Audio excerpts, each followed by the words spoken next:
कौन सा नृत्य यूनेस्को की अमूर्त सांस्कृतिक विरासत सूची में शामिल है?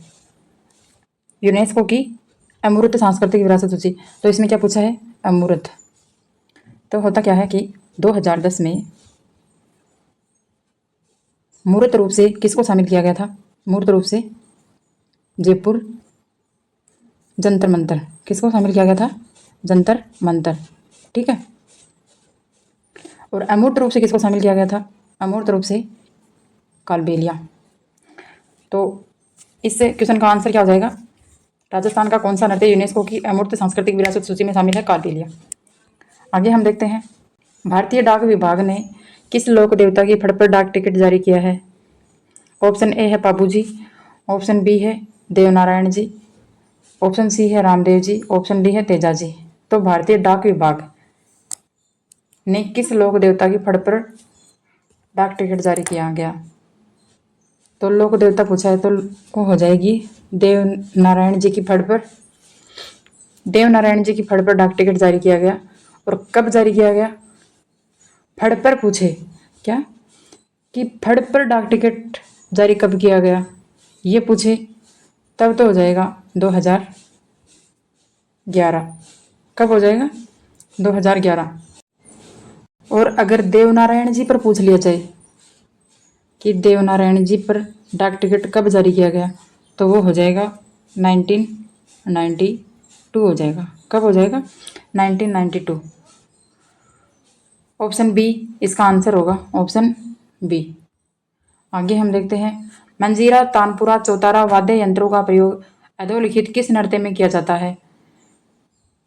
ऑप्शन ए है गौरी गौरी नृत्य, ऑप्शन बी है तेरह ताली नृत्य, वालर नृत्य, घूमर नृत्य। तो गौरी नृत्य में तो मांदल मांदल वाद्य यंत्र का प्रयोग किया जाता है। वालर, इसमें कोई वाद्य यंत्र का प्रयोग नहीं होता है। और तेरह ताली नृत्य में क्या होता है? इसमें मंजीरा, तानपुरा, चौतारा, इन वाद्य यंत्रों का प्रयोग किया जाता है। तो इसका आंसर हो जाएगा तेरह ताली नृत्य। आगे हम देखते हैं अगला क्वेश्चन, निम्न में से कौन सा नृत्य राजस्थान के कालबेलियों का सही नहीं है? तो कालबेलिया जाति के कौन कौन से नृत्य हैं? चार नृत्य हैं। कौन कौन से हैं? चार नृत्य। तो चार नृत्य होंगे एक तो इसमें क्या पूछा है? नहीं है।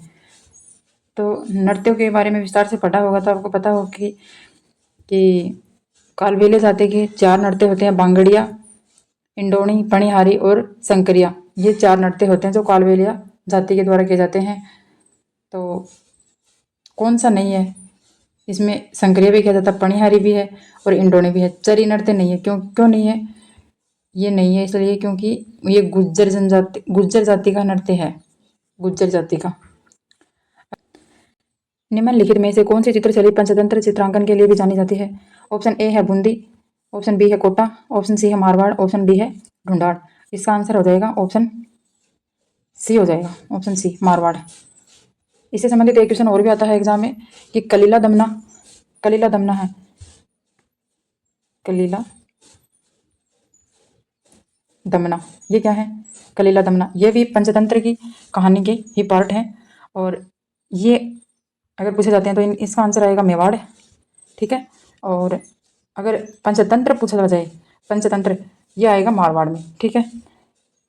तो इसका आंसर हो गया मारवाड़। सपेरों का कौन सा लोक वाद्य प्रसिद्ध है? सपेरों का कौन सा प्रसिद्ध है? पुंगी, पुंगी या बीन। ठीक है। अगला क्वेश्चन है, गुलाबो सपेरा किस क्षेत्र हेतु प्रसिद्ध है? तो गुलाबो, इसका सभी को पता है, ये लोक नृत्य के क्षेत्र में प्रसिद्ध है। गुलाबो इसने 2010 में कालबेलिया नृत्य को अमूर्त रूप से यूनेस्को की विश्व विरासत सूची में शामिल किया गया था। अभी हाल ही में करंट का एक क्वेश्चन है, कांस फेस्टिवल जो हुआ था फ्रांस में, उसमें ये नृत्य किसने किया था? कालबेलिया नृत्य किसने किया था? सोनू सपेरा ने किया था। सोनू सपेरा ये जोधपुर ग्रामीण से है। ठीक है। इसके बाद अगला क्वेश्चन है, सूची 1 को सूची 2 से मिलाना है। तो इसमें जहर पीर यानी आप देखो ये इसमें आ जाएगा गोगा जी, राम सपीर रामदेव जी, शिव का अवतार तेजा जी और लक्ष्मण का अवतार फट चित्रकला में, इसमें आ जाएगा ऑप्शन बी। तो आंसर हो जाएगा, एक में है 3, तो 3 इसमें भी है और इसमें भी है। शिव का अवतार है तेजाजी, तो ये इसमें भी है और इसमें भी है। लक्ष्मण का अवतार है बाबूजी, ऑप्शन बी, तो इसका आंसर हो जाएगा। ठीक है, क्योंकि राम सफीर ये किस में आते हैं, राम सफीर बोलते हैं रामदेव जी को। हम देखते हैं शाहजहां के बेटे दारा सिकों का जन्म राजस्थान के किस दुर्ग में हुआ। इनका जन्म हुआ तारागढ़ दुर्ग अजमेर में हुआ। और इनको कैद करके कौन से दुर्ग में रखा गया था, वो रखा गया था कांकनवाड़ी। कांकनवाड़ी ये किला कहाँ है, ये है अलवर में। अगला क्वेश्चन है, कुमट दुर्ग के नाम से कौन सा दुर्ग जाना जाता है, कुमटगढ़। कुमट दुर्ग ये भटनेर या मांडलगढ़ या फिर सिवाना या फिर असलगढ़। इसका आंसर हो जाएगा सिवाना। ये मारवाड़ के शासकों की संकटकालीन राजधानी भी रहा है। सिवाना का दूसरा नाम क्या है, कुमट दुर्ग। इसके बाद हम देखते हैं अगला क्वेश्चन, अकबर द्वारा निर्मित शुक्र तालाब किस जिले में स्थित है। अकबर द्वारा निर्मित शुक्र तालाब ये है नागौर, नागौर जिले में। कब करवाया गया निर्माण, 1570 में। कहाँ करवाया गया, यह है नागौर में। किसने करवाया, अकबर ने। किसका करवाया निर्माण, शुक्र तालाब का। अकबर द्वारा निर्मित शुक्र तालाब किस जिले में स्थित है, यह है नागौर जिले में। अगला क्वेश्चन देखते हैं, मांगी बाई एवं लक्ष्मण दास कामड़ किस नृत्य के प्रमुख नृत्यकार हैं। भवाई नृत्य, ऑप्शन बी है वालर नृत्य, ऑप्शन सी है कच्छी घोड़ी, ऑप्शन डी है तेरह ताली नृत्य। इसका हो जाएगा भवाई नृत्य। तेजाजी का संबंध निम्नलिखित में कौन सा स्थल सम्मिलित नहीं है, खरनाल, इसमें ये जन्म स्थली है। पनेर ये नहीं है, क्यों नहीं है, क्योंकि यहाँ पे तेजाजी का ससुराल था। ठीक है, सुरसुरा ये समाधि स्थल है, ये भी सही है, और सुरसुरा भी सही है। पर्वतसर, पर्वतसर वर्तमान में डिडौना कुचामन में आता है, जो नया जिला बना है, ये मेले का स्थल है। अगला क्वेश्चन देखते हैं, तेजाजी के चबूतरे को क्या कहा जाता है, थान कहा जाता है, और पुजारी को खालिस्तान क्या कहा जाता है। ऑप्शन ए शरणागत, option B सोहड़, option C घोड़ला, option D Devji. क्या कहा जाता है, तेजाजी के पुजारी को कहा जाता है घोड़ला। लोक देवता तेजाजी महाराज का पवित्र तीर्थ स्थल बांसा दुगारी ये कहाँ स्थित है, बांसा दुगारी कहाँ है, बांसा दुगारी है option A Nagaur, option B Bundi, option C Bikaner, option D Jhalawar. ये है बूंदी में। कहाँ है, बूंदी में। ये तेजाजी की कर्म स्थली है, कर्म स्थली। ठीक है, जन्म स्थली कौन सी है, खरनाल। अगला क्वेश्चन है, झालीवाव बावड़ी और मामादेव का कुंड निम्न में से किस दुर्ग में स्थित है। ऑप्शन ए है चित्तौड़गढ़ दुर्ग, ऑप्शन बी है गागरोन दुर्ग, ऑप्शन सी है कुंभलगढ़ दुर्ग, ऑप्शन डी है तारागढ़ बूंदी। तो इसमें हो जाएगा कुंभलगढ़ दुर्ग, ऑप्शन सी इसका आंसर हो जाएगा। तो आप देख सकते हो इस प्रकार ये ऐसे क्वेश्चन हैं जो हर एग्जाम में बार बार में रिपीट होते हैं। इसका मतलब यहाँ से क्वेश्चन इस बार भी सीईटी के एग्ज़ाम हो, चाहे रीट के एग्ज़ाम हो, चाहे पटवार के एग्ज़ाम हो, ये सभी एग्ज़ाम के लिए बहुत ही इंपॉर्टेंट है आज का सेशन। अगला क्वेश्चन हम देखते हैं, कुंभलगढ़ दुर्ग का शिल्पी कौन था। कुंभलगढ़ दुर्ग का शिल्पी कौन था, ऑप्शन ए है मंडन, ऑप्शन बी है गोविंद नापा पुंजा, ऑप्शन ए सही हो जाएगा इसका आंसर। तो कुंभलगढ़ दुर्ग का वास्तुकार तो हमें पता है, लेकिन आप बताओ भटनेर, भटनेर दुर्ग का वास्तुकार कौन है, भटनेर दुर्ग का वास्तुकार कौन है, कौन बताएगा। तो कमेंट में आप उत्तर देना इसका। चलो मैं बता देती हूँ, इसका वास्तुकार है केकैया, केकैया। अगला क्वेश्चन देखते हैं, रूप सिंह शेखावत किस नृत्य के प्रमुख नृत्यकार हैं। रूप सिंह शेखावत किस नृत्य के प्रमुख नृत्यकार हैं। वालर नृत्य, ऑप्शन बी है कच्छी घोड़ी नृत्य, ऑप्शन सी है भवाई नृत्य, और ऑप्शन डी है तेरह ताली नृत्य। रूप सिंह शेखावत इनका संबंध है भवाई नृत्य से, ऑप्शन सी इसका आंसर हो जाएगा। अगला क्वेश्चन देखते हैं, लोक देवता और मुख्य तीर्थ स्थल तल्लीनाथ जी, इनका है पांचोटा गांव जालोर। सही है।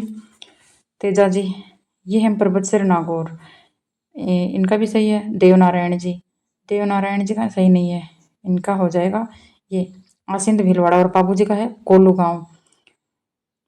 ठीक है, और अगला क्वेश्चन देखते हैं, नारियों द्वारा शिकार चित्रण किस चित्रकला शैली में की विशेषता है? तो उनियारा, जोधपुर शैली, कोटा शैली, मेवाड़ शैली। तो शिकार के जहाँ भी क्वेश्चन पूछे जाते हैं शिकार से संबंधित, ये आ जाएंगे कोटा शैली में। अगला क्वेश्चन है, राजस्थान के लोक नृत्यों का सिरमौर है? अग्नि नृत्य, घूमर नृत्य, गैर नृत्य, बम नृत्य। तो नृत्यों का सिरमौर क्या है? नृत्यों का सिरमौर नजाकत व नफासत नृत्य। इस नृत्य को क्या कहते हैं? देख, एक तो राजस्थान के नृत्यों का सिरमौर, नजाकत व नफासत नृत्य, रजवाड़ी नृत्य, नृत्यों की आत्मा। ये किसको कहा जाता है? ये घूमर नृत्य को कहा जाता है, घूमर। ऑप्शन बी इसका आंसर हो जाएगा। राजस्थान के लोक नृत्यों का सिरमौर है घूमर नृत्य। और इसके रजवाड़ी नृत्य भी कहा जाता है घूमर को, नजाकत व नफासत नृत्य भी कहा जाता है, और नृत्यों की आत्मा भी कहा जाता है। अगला क्वेश्चन देखते हैं, राजस्थान का कौन सा लोक नृत्य केवल महिलाओं द्वारा किया जाता है? तो महिलाओं द्वारा बहुत नृत्य किए जाते हैं, लेकिन इसमें ऑप्शन के हिसाब से हमें आंसर देखना है।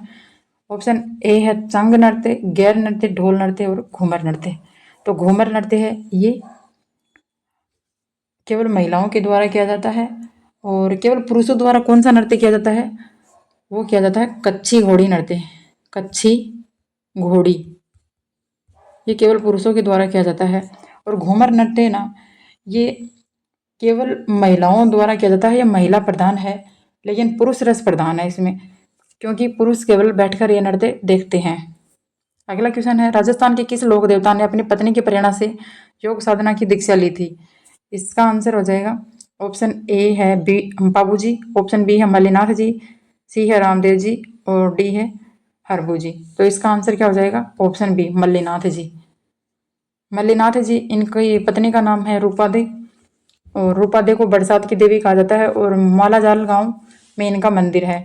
तो मल्लीनाथ जी को लोक देवता, और इनकी पत्नी है रूपा दे, इनको लोक देवी के रूप में पूजा जाता है। राव मल्लीनाथ जी हैं, ये मारवाड़ के राठौड़ शासक थे। इसके बाद हम अगला क्वेश्चन देखते हैं, तिलवाड़ा बाड़मेर। तिलवाड़ा अब बाड़मेर में नहीं आता है, ये अब आता है, कहाँ आता है? बालोतरा। बालोतरा कर लेना यहाँ पे, क्योंकि ये पहले के एग्जाम में क्वेश्चन पूछा गया है ऐसे। बालोतरा, तिलवाड़ा बालोतरा राजस्थान के निम्नलिखित में से किस लोक देवता से जुड़ा हुआ है? ऑप्शन ए है रामदेव जी, ऑप्शन बी है मल्लीनाथ जी, ऑप्शन सी है शीतला माता, और ऑप्शन डी है माओ जी। तो तिलवाड़ा किससे जुड़ा हुआ है? इसका आंसर हो जाएगा ऑप्शन बी। अगला क्वेश्चन देखते हैं, किस गढ़ के लिए कर्नल जेम्स टोड ने कहा था कि यदि उन्हें राजस्थान में एक जागीर की पेशकश की जाए तो वह इस गढ़ को चुनेंगे? कर्नल जेम्स टोड का एक कथन है, क्या कथन है? उन्होंने कहा कि राजस्थान में से एक जागीर की पेशकश अगर की जाए उनको, तो वह इस गढ़ को चुनेंगे। किस गढ़ को चुनेंगे? ऑप्शन ए है चित्तौड़गढ़, ऑप्शन बी है भैंसरोडगढ़, ऑप्शन सी है नाहरगढ़, ऑप्शन डी है रणथंभौर। तो इसका आंसर हो जाएगा भैंसरोडगढ़। ये कहाँ है? ये है चित्तौड़गढ़ में, और जल दुर्ग की श्रेणी में आता है। बामनी नदी और चंबल नदी के संगम पर स्थित है। और भैंसरोडगढ़ दुर्ग है, इसको राजस्थान का वेलोर कहा जाता है। क्यों कहा जाता है? क्योंकि कर्नाटक में वेलोर महल है, उनसे इसकी तुलना की गई है। भैंसरोडगढ़ दुर्ग है, इसको दो व्यापारियों ने इसका निर्माण किया है, भैंसा और रोड़ा। ये दो व्यापारी थे जिन्होंने भैंसरोडगढ़ दुर्ग का निर्माण करवाया। अगला क्वेश्चन हम देखते हैं, बीकानेर के जूनागढ़ किले का निर्माण किसने करवाया? राव भिका, राव कल्याणमल, महाराजा राय सिंह, राव जैत सिंह। इसका निर्माण करवाया महाराजा राय सिंह ने। बीकानेर के जूनागढ़ किले का निर्माण किसने करवाया? महाराजा राय सिंह। लोक देवता और संबंध, तो पापू जी को देख लेते हैं पहले। पापू जी ऊँटों से संबंधित करणी माता चूहों, गोगा जी सर्प, और कल्ला जी भूत प्रेत। ठीक है, अगला क्वेश्चन देखते हैं, राजस्थान के किस संप्रदाय के लोक पुरुषों द्वारा अग्नि नृत्य किया जाता है? तो इसका आंसर हो जाएगा जसनाती सिद्ध संप्रदाय, जसनाती सिद्ध संप्रदाय। अगला क्वेश्चन देखते हैं, निम्नलिखित में से कौन सा नृत्य जसनाती संप्रदाय के अनुयायियों द्वारा किया जाता है? अब पहले ये पूछ लिया कि कौन सा संप्रदाय, अब पूछ लिया कि संप्रदाय दे दिया है और ये पूछ लिया कौन सा नृत्य किया जाता है। तो जसनाती संप्रदाय के अनुयायियों द्वारा नृत्य किया जाता है कौन सा, अग्नि नृत्य। अगला क्वेश्चन देखते हैं, राजस्थान के किस संप्रदाय के लोक पुरुषों द्वारा अग्नि नृत्य किया जाता है, जसनाती सिद्ध संप्रदाय, ऑप्शन बी। अगला क्वेश्चन देखते हैं, फिर से रिपीट हो रहे हैं क्वेश्चन, जसनाती संप्रदाय के अनुयायियों द्वारा किया जाता है अग्नि नृत्य, आज इसमें भी अग्नि नृत्य हो जाएगा। चार हाथों वाला लोक देवता किसे कहा जाता है, चार हाथों वाला लोक देवता, मल्लिनाथ जी, झुंझार जी, कल्ला जी, फत्ता जी। तो इसमें हो जाएगा ऑप्शन सी आंसर हो जाएगा इसका, कल्ला जी। इनको चार हाथों वाला लोक देवता कहा जाता है। क्यों कहा जाता है, क्यों, क्योंकि चित्तौड़ का साका हुआ था, तीसरा साका 1567-68 में। तब चित्तौड़गढ़ दुर्ग किसके हाथों में था, ये था जयमल के हाथों में। जयमल के हाथ पैर कट जाते हैं तो जयमल ने कल्ला जी को अपने कंधों पर बिठा लिया था, इसलिए कल्ला जी को चार हाथों वाला लोक देवता कहा जाता है। ऑप्शन सी इसका आंसर हो जाएगा।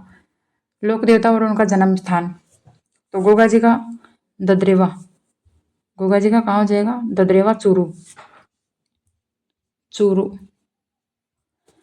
पाबू जी,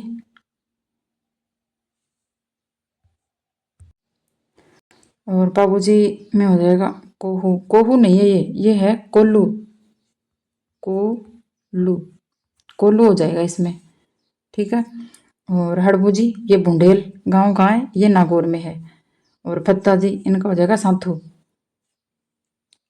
इसके बाद हम अगला क्वेश्चन देखते हैं, किस दुर्ग का सबसे ऊंचा भाग मीरान साहब की दरगाह कहलाता है, किस दुर्ग का सबसे ऊंचा भाग मीरान साहब की दरगाह कहलाता है। तो ऑप्शन ए है रणथंभौर दुर्ग, ऑप्शन बी है तारागढ़ दुर्ग अजमेर, ऑप्शन सी है तारागढ़ बूंदी, ऑप्शन डी है जूनागढ़। तो इस क्वेश्चन का आंसर हो जाएगा तारागढ़ दुर्ग अजमेर। मेहरानगढ़ दुर्ग है ना, वहाँ पे है मेहरानगढ़ दुर्ग जोधपुर, उसमें भूरे खां की मजार है। और तारागढ़ दुर्ग अजमेर वाला है, इसमें घोड़े की मजार है। अगला क्वेश्चन हम देखते हैं, governor general Lord William Bentinck ने किस दुर्ग को दुनिया का दूसरा जिब्राल्टर कहा है। ऑप्शन ए है मेहरानगढ़, नाहरगढ़, ऑप्शन सी है सिवाना, ऑप्शन डी है तारागढ़। गवर्नर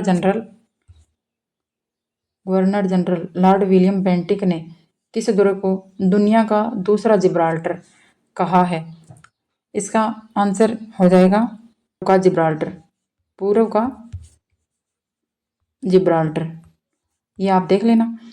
तो ये कहा जाता है तारागढ़ दुर्ग अजमेर को। किसने कहा, विलियम बेंटिक ने तो क्या कहा है, दुनिया का दूसरा जिब्राल्टर, और बिशप हेबर इसने कहा है पूर्व का जिब्राल्टर, तारागढ़ दुर्ग अजमेर को। अगला क्वेश्चन हम देखते हैं, चित्रकला के संबंध में निम्न में से कौन सा विकल्प सही नहीं है। शालिग्राम, बक्साराम, नंदराम, अलवर शैली के चित्रकार हैं, ये तो सही है। आला गीला पत्रिका सर्वप्रथम आमेर में प्रारंभ हुआ, ये भी सही है। रघुनाथ डालू गोविंद राम कोटा शैली के चित्रकार हैं, ये भी सही है। चोखेलाव महल का संबंध बीकानेर शैली से है, ये गलत है। क्यों गलत है, क्योंकि चोखेलाव महल ये मारवाड़ में है और इनका निर्माण राव मालदेव ने करवाया था 16वीं शताब्दी में, तो ये गलत हो जाएगा। अगला क्वेश्चन देखते हैं, घूंघट, गुगड़ी, बांद्रा, इमली, ये क्या है, घूंघट, गुगड़ी, बांद्रा, इमली। ऑप्शन ए है तारागढ़ अजमेर की प्राचीर के विशाल बुर्जों के नाम, तो इसमें ऑप्शन ए ये सही आंसर है एकदम। अगला हम क्वेश्चन देखते हैं, मेवाड़ के प्रसिद्ध गैर लोक नृत्य खालिस्तान के अवसर पर किया जाता है। तो गैर नृत्य का सबको पता है कब किया जाता है, ये होली के अवसर पर किया जाता है, ऑप्शन बी इसका आंसर हो जाएगा। तो साथियों आज का हमारा सेशन यहीं ख़त्म करते हैं, और वीडियो आपको पसंद आया तो वीडियो को लाइक करें, शेयर करें और हमारे चैनल को सब्सक्राइब करें। धन्यवाद।